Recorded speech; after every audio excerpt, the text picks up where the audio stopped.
اور دیکھو خداوند کے حکم سے ایک مرد خدا یہودا سے بیتل میں آیا، اور یروبعام بخور جلانے کو مذبح کے پاس کھڑا تھا، اور وہ خداوند کے حکم سے مذبح کے خلاف چلا کر کہنے لگا،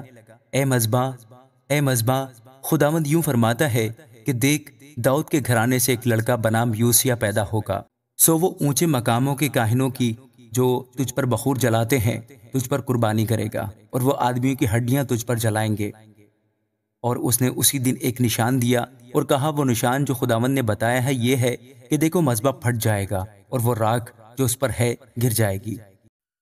اور ایسا ہوا کہ جب بادشاہ نے اس مرد خدا کا کلام جو اس نے بیتل میں مذبح کے خلاف چلا کر کہا تھا سنا، تو یروبعام نے مذبح پر سے اپنا ہاتھ لمبا کیا اور کہا کہ اسے پکڑ لو، اور اس کا وہ ہاتھ جو اس نے اس کی طرف بڑھایا تھا خشک ہو گیا، ایسا کہ وہ اسے پھر اپنی طرف کھینچ نہ سکا۔ اور اس نشان کے مطابق جو اس مرد خدا نے خداوند کے حکم سے دیا تھا، وہ مذبح بھی پھٹ گیا اور راکھ مذبح پر سے گر گئی۔ تب بادشاہ نے اس مرد خدا سے کہا کہ اب خداوند اپنے خدا سے التجا کر اور میرے لیے دعا کر، تاکہ میرا ہاتھ میرے لیے پھر بحال ہو جائے۔ تب اس مرد خدا نے خداوند سے التجا کی، اور بادشاہ کا ہاتھ اس کے لیے بحال ہوا، اور جیسا پہلے تھا ویسا ہی ہو گیا۔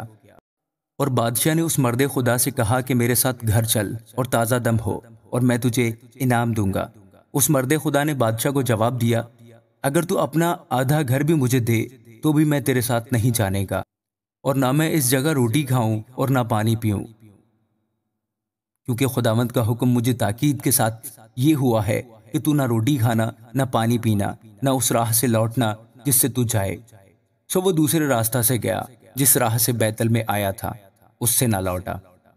اور بیتل میں ایک بڈھا نبی رہتا تھا، سو اس کے بیٹوں میں سے ایک نے آ کر وہ سب کام جو اس مرد خدا نے اس روز بیتل میں کیے اسے بتائے، اور جو باتیں اس نے بادشاہ سے کہی تھی ان کو بھی اپنے باپ سے بیان کیا۔ اور ان کے باپ نے ان سے کہا، وہ کس راہ سے گیا؟ اس کے بیٹوں نے دیکھ لیا تھا کہ وہ مرد خدا جو یہودا سے آیا تھا کس راہ سے گیا ہے۔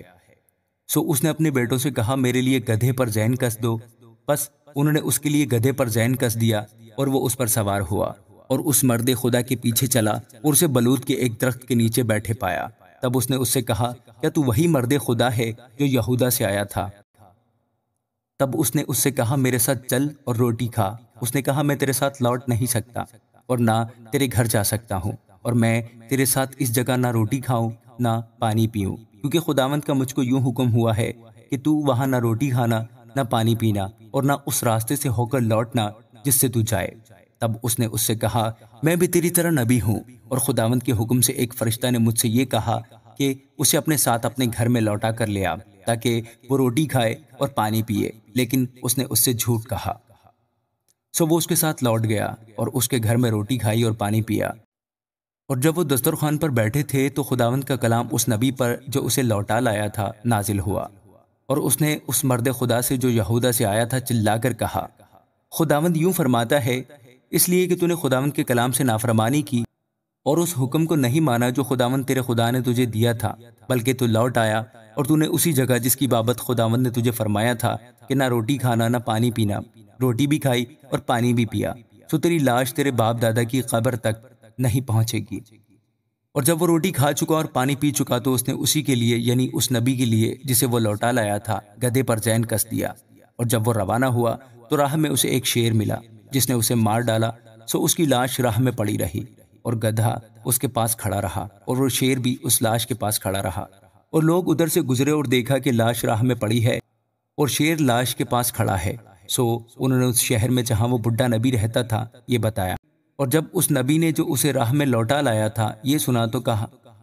یہ وہی مرد خدا ہے جس نے خداوند کے کلام کی نافرمانی کی، اسی لیے خداوند نے اس کو شیر کے حوالہ کر دیا، اور اس نے خداوند کے اس سخن کے مطابق جو اس نے اس سے کہا تھا اسے پھاڑا اور مار ڈالا۔ پھر اس نے اپنے بیٹوں سے کہا کہ میرے لیے گدھے پر زین کس دو، سو انہوں نے زین کس دیا۔ تب وہ گیا اور اس نے اس کی لاش راہ میں پڑی ہوئی اور گدھے اور شیر کو لاش کے پاس کھڑے پایا، کیونکہ شیر نے نہ لاش کو کھایا اور نہ گدھے کو پھاڑا تھا۔ سو اس نبی نے اس مرد خدا کی لاش کو اٹھا کر اسے گدھے پر رکھا اور لے آیا، اور وہ بڈھا نبی اس پر ماتم کرنے اور اسے دفن کرنے کو اپنے شہر میں آیا، اور اس نے اس کی لاش کو اپنی قبر میں رکھا، اور انہوں نے اس پر ماتم کیا اور کہا، ہائے میرے بھائی۔ اور جب وہ اسے دفن کر چکا تو اس نے اپنے بیٹوں سے کہا کہ میں مر جاؤں تو مجھ کو اسی قبر میں دفن کرنا جس میں یہ مرد خدا دفن ہوا ہے، میری ہڈیاں اس کی ہڈیوں کے برابر رکھنا، اس لیے کہ وہ بات جو اس نے خداوند کے حکم سے بیتل کے مذبح کے خلاف اور ان سب اونچے مقاموں کے گھروں کے خلاف جو سامریہ کے قصبوں میں ہے کہی ہے، پوری ہوگی۔